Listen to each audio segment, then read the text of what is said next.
Quero saudar os amados com a graça e a paz do Senhor, desejando a todos, uma noite agradável na presença do Senhor, uma noite abençoada em nome de Jesus. Oremos em nome de Jesus. Deus, queremos agradecer ao Senhor pela parte do dia que tivemos, pela liberação das tuas casas de orações para podermos estar reunidos em teu nome nesta manhã, tudo quanto foi feito nas tuas casas de orações, por sempre podemos ter livre acesso à tua presença. Continue perdoando as nossas falhas, nossos pecados, sendo conosco, nos orientando, nos conduzindo, para que possamos, na direção do Senhor, ser aquilo ao qual o Senhor quer que sejamos, Pai. Ilumina as nossas mentes, dá-nos a graça de ter o conhecimento pleno, sempre da tua vontade, e poder trilhar diante da tua vontade, que é boa, perfeita e agradável, Senhor. Continue fazendo de nós verdadeiramente servos do Altíssimo, e agora, quando faremos uso da tua palavra, que o Senhor nos oriente, nos conduz na transmissão da tua palavra, para que, ó Pai, a partir do teu servo que ora fala contigo, e todos quantos tiverem acesso a esta palavra possam ser abençoados, sua alma possa ser preenchida através da tua palavra, Pai, e que juntos nós possamos glorificar o teu nome santo. Que assim seja em nome de Jesus. Amém. Amados, o texto de hoje está em Hebreus capítulo 3. Hebreus capítulo 3. A palavra do Senhor diz assim: pelo que, irmãos santos, participantes da vocação celestial, considerai a Jesus Cristo, apóstolo e sumo sacerdote da nossa confissão, sendo fiel ao que o constituiu, como também o foi Moisés em toda a sua casa. Porque ele é tido por digno de tanto maior glória do que Moisés, quanto maior honra do que a casa tem aquele que a edificou. Porque toda a casa é edificada por alguém, mas o que edificou todas as coisas é Deus. E, na verdade, Moisés foi fiel em toda a sua casa, como servo, para testemunho das coisas que se haviam de anunciar. Mas Cristo, como filho sobre a sua própria casa, a qual casa somos nós, se tão somente conservarmos firmes a confiança e a glória da esperança até o fim. Portanto, como diz o Espírito Santo, se hoje ouvirdes a sua voz, não endureçais o vosso coração, como na provocação no dia da tentação do deserto, onde os vossos pais me tentaram e me provocaram, viram por 40 anos as minhas obras.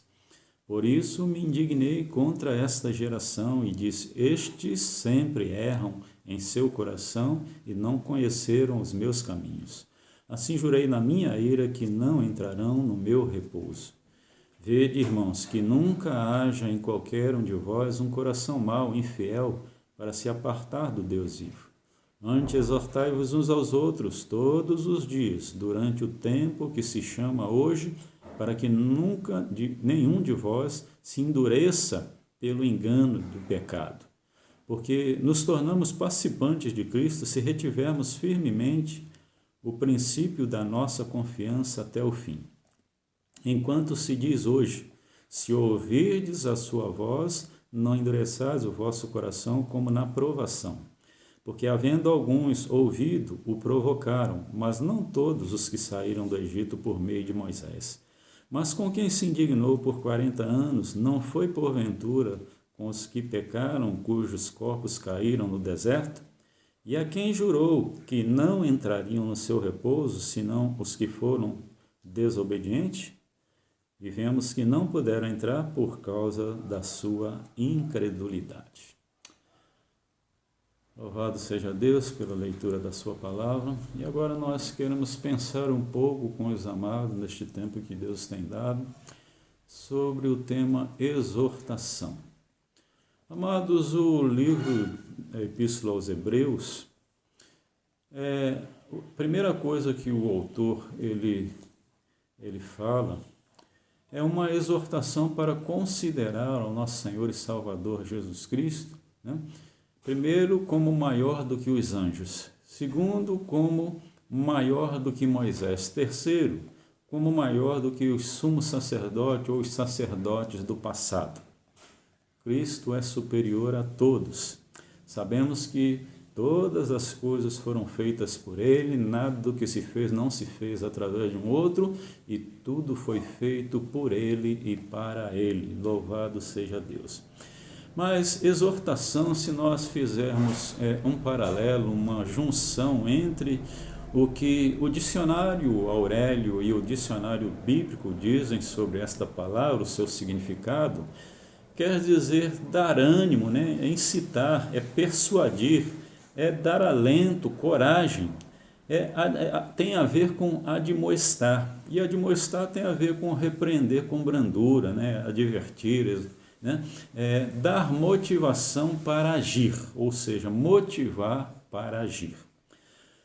Amados, às vezes, né, nós pensamos que o verdadeiro amigo para nós é aquele que concorda com tudo, né, com os nossos erros, com as nossas falhas, com os nossos pecados, aquele que sempre na realidade, nunca na realidade quer fazer com que nós fiquemos entristecidos por alguma colocação, mas o verdadeiro amigo é aquele que com certeza, transparentemente, ele sabe que ele tem livre acesso a nós, que ele tem a capacidade de nos falar acerca do nosso erro, de procurar nos persuadir para voltar para a caminhada certa, né? Sair do nosso erro, do nosso pecado, nos reconciliar, nos voltando sempre para Deus em nome de Jesus. E a palavra diz que na aflição ou na angústia nasce o amigo. E o verdadeiro amigo realmente é esse que ele realmente, sabendo o que é certo, ele nos orienta, nos aconselha da melhor maneira possível, porque ele quer o nosso bem. Mas hoje, pensando sobre exortação, nós queremos pensar em algumas coisas concernentes a esta questão e com base neste texto, capítulo 3 da Epístola, né, aos Hebreus. A primeira coisa é a questão do que nos diz o versículo 1 acerca de considerar a Cristo como apóstolo e sacerdote. O apóstolo era um tipo de embaixador, né, ou enviado, que era um representante do rei, do presidente, do imperador, que falava em nome de ou enviado em nome de. Tinha uma grande responsabilidade. E o sacerdote, ele tinha o poder de oferecer sacrifícios e interceder pelo povo. Aquela figura lá do sacrifício, o maior dos sacrifícios, que era o sacrifício principal, que se fazia diante de Deus, que era sacrificar o cordeirinho, né, novinho, novilho, sem mancha, sem mácula, perfeito, ao qual nós vemos, né, a palavra no Novo Testamento, quando Jesus Cristo está lá diante de João Batista, né, chegando ali no Rio Jordão para ser batizado pelo profeta João Batista, a gente vê a citação de João Batista dizendo: eis o Cordeiro de Deus que tira o pecado do mundo. E nesse sentido, né, aquele sacrifício lá já apontava para o perfeito de Deus, para o sacrifício perfeito, que seria o sacrifício do nosso Senhor e Salvador Jesus Cristo, para a remissão dos nossos pecados, ou perdão dos nossos pecados. Mas nós, pensando nesta questão da exortação, Deus sempre tem uma boa exortação para nós, porque Ele quer o nosso bem, Ele quer nos motivar para agirmos corretamente, né? Ele nos repreende com brandura, Ele nos adverte para nos voltarmos para a caminhada certa. Quando nós olhamos para a palavra conversão, que conversão quer dizer giro, meia volta, talvez as pessoas pensem assim: poxa, mas falar sobre conversão para a igreja, para o povo chamado povo de Deus, mas nós vamos ver desde o Antigo ou Velho Testamento que em algumas vezes Deus chamou o seu povo para a conversão, e conversão aí tinha o sentido do seu povo que estava rebelde, desobediente, como incrédulos, estavam apostatando da fé, estavam idolatrando, e Deus chamava esse povo para voltar para si, para a caminhada de uma aliança, de uma vida com Deus, procurando estar diante da lei, dos estatutos do Senhor, cumprindo assim com a vontade de Deus em nome de Jesus. E aí nós paramos para pensar, conforme estudando a revista Uns aos Outros, né? Estudando a revista Uns aos Outros, que é da editora Cristã Evangélica, Nossos amados ali editores, colocando a questão do propósito da exortação, há 3 coisas interessantes que o autor coloca para nós. A primeira é a questão de que a exortação ela tem o propósito de apresentar o homem perfeito, né, diante de Deus, conforme Colossenses 1:28. Também, o outro propósito é aplicar as verdades do cristianismo. Isso está aqui mesmo nesse texto, dos versículos de 12 a 19, né, desse capítulo 3 da Epístola aos Hebreus. E também encorajar as boas obras, como Paulo falando lá em 1 Timóteo, né, capítulo 6, versículos de 17 a 19, ele exorta a Timóteo ali a fazer, né, praticar boas obras, obras que glorifiquem ao Senhor, porque a palavra diz que nós devemos fazer boas obras e boas obras que dignificam ao Senhor.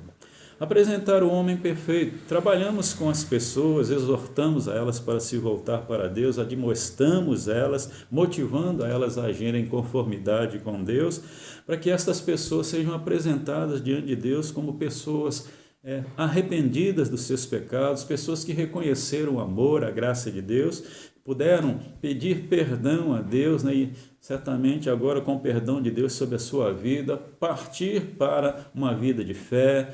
E Deus aí vai no processo regenerando a sua vida, entra no processo de santificação, até estarmos diante da última coisa, que será a glorificação, quando teremos os nossos corpos transformados num corpo celestial para viver a eternidade com o Senhor em nome de Jesus. A questão de aplicar as verdades do cristianismo. Nós temos a Bíblia como regra de fé e prática, as Escrituras para nós, ela é a nossa bússola que nos dirige, que nos direciona. Ela não é uma caixinha de promessas que só tem promessas, coisas boas, mas ela tem exortações, ela tem disciplina, ela tem muitas vezes advertência para nós, porque Deus é como o Pai que corrige ao filho que ama, e Ele está sempre atento, né, a tudo quanto nós vivemos, fazemos, o nosso testemunho, as nossas atitudes. E com certeza Deus quer que a nossa vida seja uma vida que glorifique a Ele através do nosso testemunho em nome de Jesus. E quando nós aplicamos as verdades da Bíblia e o pecador quebrantado, ele se arrepende dos seus pecados, ele entra naquela situação que Paulo falando ali na sua segunda epístola aos Coríntios, capítulo 5, versículo 17, dizendo que agora em Cristo Jesus nós somos novas criaturas, eis que as coisas velhas ficaram para trás e tudo se fez novo. É realmente isso, quando nós aplicamos as verdades, né, do cristianismo que está na palavra do Senhor, nas Escrituras Sagradas. Essa Escritura tem poder de mudar a vida do homem para melhor, quando ele realmente permite que ela, através também da instrumentalidade do seu Santo Espírito, né, possa atuar sobre a vida da pessoa, e aí ela vai sair da situação de seres carnais para seres espirituais, conforme Paulo ali no início da sua primeira epístola aos Coríntios, ele vai dizer que o homem carnal não conhece, não discerne bem as coisas espirituais, mas o homem espiritual discerne bem as coisas espirituais, e de ninguém ele é discernido, diz a palavra do Senhor. Mas aplicar esta verdade, a Escritura, a palavra do Senhor, né, as verdades do cristianismo que estão contidas na palavra do Senhor, para que haja uma mudança real de vida e Deus com certeza possa usar as pessoas para o louvor da sua glória. Encorajar as boas obras. A palavra já diz no Novo Testamento que nós com certeza devemos efetuar boas obras, e boas obras que glorifiquem ao Senhor, nos dignifiquem, nos autentiquem como crentes em Cristo Jesus. E aí, nesse sentido, nós paramos para pensar que tudo quanto nós fazemos deve glorificar ao Senhor. Paulo, na sua primeira epístola aos Coríntios, capítulo 10, versículo 31, ele vai dizer assim: quer comais ou façais outra qualquer coisa, tudo façais para a glória do Senhor. E aí, quando nós procuramos encorajar as pessoas para as boas obras, nós estamos incentivando elas, motivando a elas, para que elas andem em consonidade com a vontade, com a direção da palavra do Senhor para as suas vidas, para que de fato elas possam glorificar ao Senhor também, sejam aprovadas pelo Senhor em nome de Jesus e sejam instrumentos, ferramentas afiadas nas mãos do Senhor, para que o Senhor seja glorificado em nome de Jesus. O autor do estudo Uns aos Outros, ele fala uma coisa bastante interessante sobre isso, que o grande foco da igreja está sempre firmado no Senhor. E isso deve acontecer dia após dia na vida da igreja, na vida dos membros do corpo do nosso Senhor e Salvador Jesus Cristo, e para que nós estejamos firmados a cada dia mais e mais no Senhor diante deste mundo tenebroso que nós vivemos, que somos assediados, bombardeados com os banquetes do inimigo, para incometer no erro, para sair da direção que Deus tem para nós, para realmente apostatarmos da fé, sair da direção de Deus, mas maior é Deus para nos firmar e nos mostrar que nós estamos nas mãos dEle e que ninguém pode nos tirar das mãos dEle, que Ele não nos lança para fora da sua presença, não nos dá fardo pesado além daquilo que nós podemos suportar, e é Ele que em todo tempo está nos orientando, nos conduzindo para que de fato nós possamos ser encorajados a praticar boas obras e obras que glorificam o Senhor em nome de Jesus. A segunda coisa é considerar a Cristo como edificador. Versículo 3 diz assim: porque ele é tido por digno, ou seja, o nosso Senhor, ele é tido por digno de tanto maior glória que Moisés, quanto maior honra do que a casa tem aquele que a edificou. E a palavra vai dizer mais assim: porque toda a casa é edificada por alguém, mas o que edificou todas as coisas é Deus. Na verdade, Moisés foi fiel em toda a sua casa, como servo para testemunho das coisas que se haviam de anunciar. Louvado seja Deus, porque, amados, devemos considerar a Cristo como edificador. E o sentido aí de casa somos nós, conforme diz a palavra, Se tão somente nós conservarmos firmes a confiança e a glória e a esperança até o fim, considerando a Cristo como edificador. E a ilustração aí sobre Moisés é que Moisés é meramente aquele que também e foi edificado pelo Senhor, foi usado por Deus, como dizem os grandes teólogos aí, um grande legislador, um tipo de Cristo, porque ele foi chamado por Deus para tirar aquele povo lá do Egito e levar eles na caminhada para, em detrimento, em direção à terra dada para esse povo por promessa, a Canaã, terra dada para esse povo por promessa, e que certamente Moisés teve uma grande caminhada ali com este povo, principalmente os seus 40 anos ali à frente deste povo no deserto, e que esta palavra que nós estamos meditando e pensando diz que por 40 anos Deus suportou aquele povo no deserto, e por 40 anos ouviu a murmuração daquele povo e disse justamente para aquela primeira geração ali de que não entrariam por causa da sua murmuração, por causa da sua desconsideração para com Deus, a sua incredulidade, a sua desobediência, porque certamente não estavam olhando para o edificador, mas estavam olhando para aquele que edificam, criticaram Moisés, deturbaram Moisés, queriam voltar para o Egito, para o cativeiro, e Deus, na realidade, ele não vê isto com bons olhos, mas nós deveremos considerar aquele que é o edificador da casa, que somos nós, se tão somente estivermos firmados nesta confiança e nessa esperança. A palavra diz que a esperança que nós temos é uma esperança viva, uma esperança que não morre. E nós temos a nossa confiança prostrada no Senhor, estamos firmados nele. A palavra diz: sede firmes e constantes, sempre abundantes na obra do Senhor, sabendo que o nosso trabalho ou a nossa obra não é vão. E louvado seja Deus por isso. E assim sendo, lá no Salmo 127, versículo 1, a palavra diz: se o Senhor não edificar a casa, em vão vigia a sentinela, Diz a palavra ali que é realmente labutar, é realmente se sacrificar, é comer pão de dores, diz a palavra. Também ali, a palavra do Senhor, em Mateus capítulo 7, versículo 24, palavra do nosso Senhor e Salvador Jesus Cristo, Diz assim: todo aquele, pois, que escuta estas minhas palavras e as pratica, assemelhá-lo-ei ao homem prudente que edificou a sua casa sobre a rocha. Quando Jesus faz aquela ilustração, né, do homem prudente, olha, eu vou lhes mostrar quem é o homem prudente. O prudente é aquele que constrói a sua casa sobre a rocha, porque quando vierem as tempestades, esta casa vai continuar de pé, porque foi construída, edificada sobre a rocha. Nós sabemos que a rocha é o nosso Senhor e Salvador Jesus Cristo, que somos edificados por Ele, estamos firmados nele em nome de Jesus. Mas aquele que constrói a sua casa sobre a areia, quando vierem os vendavais, Jesus explica que esta edificação, ela vai ruir, ela vai cair.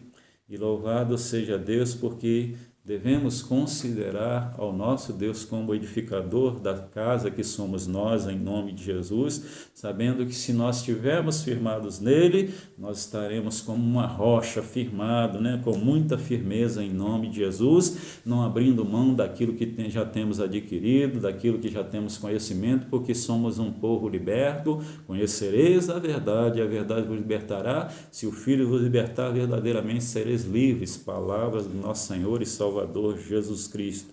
A Ele toda a honra, toda a glória, todo o poder, toda a majestade em nome de Jesus. Mas também, no versículo 6 da palavra do Senhor, diz assim: mas Cristo como Filho sobre a sua própria casa, a qual somos nós, se tão somente conservarmos firmes a confiança e a glória da esperança até o fim. Nos considerarmos também como casa de Deus.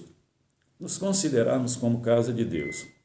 Nos considerando como casa de Deus, e a palavra diz que nós somos templos do Espírito Santo do Senhor, e hoje na sociedade em que nós vivemos, as pessoas pautam muito por cuidar, né, do corpo externo, mas se esquecem de cuidarem de si internamente, do seu espírito, da sua alma. E só há um meio de cuidar da nossa alma, é realmente estarmos, né, buscando, né, a direção de Deus. O salmista já dizia que a nossa alma tem sede do Deus vivo. E só a alimentação realmente no sentido espiritual vem do Senhor e principalmente através da sua palavra em nome de Jesus. E quando nós nos consideramos casa de Deus, nós cuidamos também, né, de nós como templos do Espírito Santo de Deus em nome de Jesus. E aí quando nós olhamos para este versículo, né, está falando sobre 3 palavras interessantes. Sobre firmeza, é nós estarmos decididos realmente não abrir mão, não voltar atrás com a convicção que já temos em nome de Jesus, mas estarmos firmes em tudo quanto já temos aprendido e não, como diz o próprio autor aos Hebreus, né, para nós estarmos correndo a carreira aí, como diz o apóstolo Paulo, mas também como diz o autor aos Hebreus, né, de nós não recuarmos, não voltarmos atrás, porque nós não somos daqueles que recuam, mas somos daqueles que avançam para salvação, e louvado seja Deus por isso. Mas também uma outra palavra aqui neste versículo, que é a questão de confiança, né? Confiança é segurança íntima, é no nosso íntimo, no nosso mais profundo, saber que nós temos um Deus que podemos pôr a nossa confiança nele, aquele Deus que nada é impossível para ele, todas as coisas são possíveis. E aí o salmista diz assim: entrega o teu caminho ao Senhor, confia nele e tudo ele fará. Eu costumo dizer que são 3 partes nisso aí. Uma é nossa, a primeira parte, confia no Senhor. Nós devemos prostrar a nossa confiança no Senhor, né? A segurança que temos está no Senhor, nesta intimidade que temos com Deus, nesta realidade da nossa vida, da confiança que podemos ter. Mas essa questão de confiar, né? Entregar a nossa vida, nós confiamos, pomos a nossa confiança no Senhor, é a nossa parte a fazer, mas as 2 outras partes é do Senhor, porque confiar no Senhor, né? Entrega o teu caminho, ou seja, confia nele, entrega o teu caminho ao Senhor, confia nele. Entregar é a nossa parte, né? Nós devemos ter a confiança, dar esta confiabilidade, esta resposta a Deus, de que nós estamos entregando a nossa vida a Ele, mesmo nos momentos de grande dúvida, de dificuldade, ter, né, esta certeza de que Deus está no controle das nossas vidas, que nada escapa ao controle dele e que certamente nós podemos descansar no Senhor em nome de Jesus. Mas entregar o caminho, ou seja, a nossa vida, essa é uma parte nossa e ninguém pode fazer isso por nós. Uma entrega de vida ao Senhor, uma aliança vitalícia, uma aliança de vida para com o Senhor. E a última parte é: e tudo ele fará. Algumas versões mais renovadas diz assim: e o mais ele fará. Mas nesta versão, que é a versão revista e corrigida, diz: e tudo ele fará. Qual é o tudo? Aquelas coisas que se tornam impossíveis para nós e que, quando nós chegamos no fundo do poço, ou quando as nossas forças se esvaem, né? Quando nós não temos condições mais de tratar daquele problema, para nós estar sem solução, é a hora que nós reconhecemos que sem Deus nada somos e nada podemos fazer, e é a hora de realmente, né, quebrantados diante de Deus, colocarmos os nossos rogos, as nossas petições, a nossa vida mais diante de Deus, e dizendo para Deus: Senhor, não tenho mais força, se esvaiu, não tenho mais como fazer nada por este problema. E é aí que Deus vai nos mostrar que para o homem há coisas impossíveis, mas para Deus todas as coisas são possíveis em nome de Jesus. Louvado seja Deus por isso. A terceira coisa é a esperança, né? Que a palavra diz que nós temos uma esperança que é uma esperança viva, que não morre. E esperança é ato de esperar o que se deseja. E nós, consonantes, com certeza, a nossa fé no Senhor, aquilo que nós desejamos, os projetos que temos, né, nós colocamos diante de Deus para que se cumpra. Tiago diz assim: quem és tu, homem, né, que intentas e que diz que vai ali, vai para o lugar, vai negociar, antes não diz, né?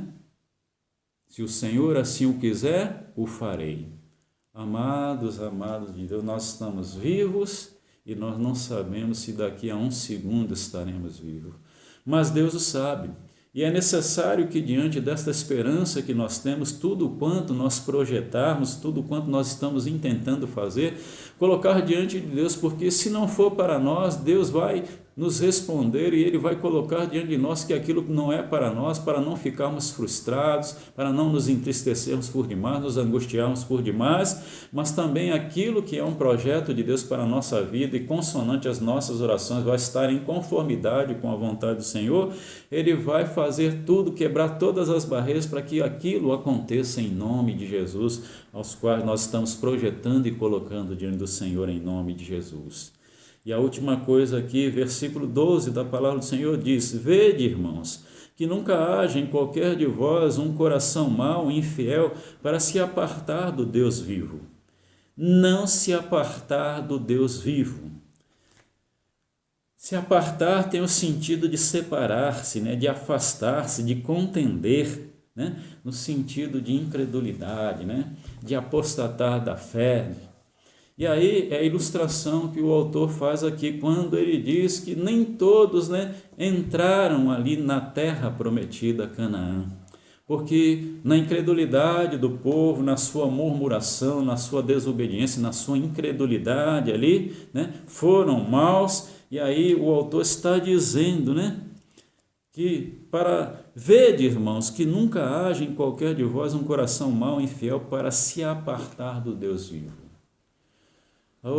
Como na realidade a murmuração desagrada ao Senhor, a desobediência desagrada ao Senhor, a incredulidade desagrada ao Senhor, e nós temos que procurar vencer um dia após o outro e a cada dia mais e mais estarmos firmados no Senhor em nome de Jesus, não se apartar do Deus vivo em nome de Jesus, procurando sempre mais e mais a comunhão com Deus, mais e mais experiências pessoais com Deus, mais e mais a cada dia a direção de Deus sobre a nossa vida, para que nos achemos certamente firmados mais e mais no Senhor e Ele continue nos orientando, Ele continue nos conduzindo, Ele continue nos dando a graça de contar com Ele em todo dia, vencendo um dia após o outro na direção do Senhor em nome de Jesus. Mas a palavra vai dizer que nós nos tornamos participantes de Cristo se retivermos firmemente o princípio da nossa confiança até o fim. Porque o autor vai ilustrar que Quem foram aqueles para qual era a exortação de que não entrariam no repouso do Senhor? Foram aqueles a quem certamente ele jurou que não entrariam no seu repouso, senão aqueles que foram desobedientes. Chegaram a ponto de ultrajarem Moisés, discordar de Moisés, da sua liderança e quererem voltar para o Egito, para o cativeiro, desagradando totalmente ao Senhor. E por isso a palavra, aqui nesse texto, nesse contexto, a palavra vai dizer: mas com quem se indignou por 40 anos, não foi porventura com os que pecaram, cujos corpos caíram no deserto? E a quem jurou que não entrariam no seu repouso, senão os que foram desobedientes, e vemos que não puderam entrar por causa da sua incredulidade.